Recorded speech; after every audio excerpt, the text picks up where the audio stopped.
ان کو دہشت گرد نہیں کہا جا سکتا، کیونکہ وہ ان کی بڑی لمبی سٹرگل ہے، کشمیر اپنی آزادی کی، کشمیر کی آزادی کی سٹرگل. میں بڑی سخت مذمت کرتا ہوں ہندوستان حکومت کی.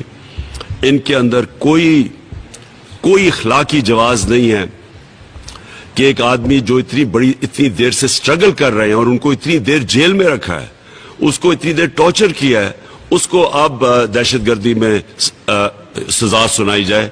میں سارے پاکستان کی طرف سے اس کی سخت مذمت کرتا ہوں. میں انٹرنیشنل کمیونٹی کو آج اپیل کرتا ہوں کہ ایک طرف تو ہم سب کو آپ کہتے ہیں کہ یوکرین کے اوپر ہم روس کے خلاف اپنی آواز بلند کریں، لیکن دوسری طرف جو کشمیر میں ہو رہا ہے، اور یہ اس طرح کے یاسین ملک سے جو اب سب کو نظر آ رہا ہے کہ کل اس کو یہ سزائے موت سنائی جائے گی، اس کے اوپر میں انٹرنیشنل کمیونٹی کو آج کہتا ہوں کہ یہ ڈبل سٹینڈرڈز ختم کریں. ایک طرف آپ کہتے ہیں کہ ہم مذمت کریں جبکہ انٹرنیشنل قانون توڑا جا رہا ہے یوکرین میں، دوسری طرف ساری خاموشی ہے جو کہ کشمیر کے لوگوں سے، اور خاص طور پہ جو کہ فریڈم فائٹرز ہیں کشمیر میں. فریڈم فائٹرز کا مطلب جس طرح کہ اپنے ملک کی آزادی کے لیے جدوجہد کر رہے ہیں یاسین ملک جیسے. انٹرنیشنل کمیونٹی کو اس کے اوپر ایکشن لینا چاہیے. شکریہ.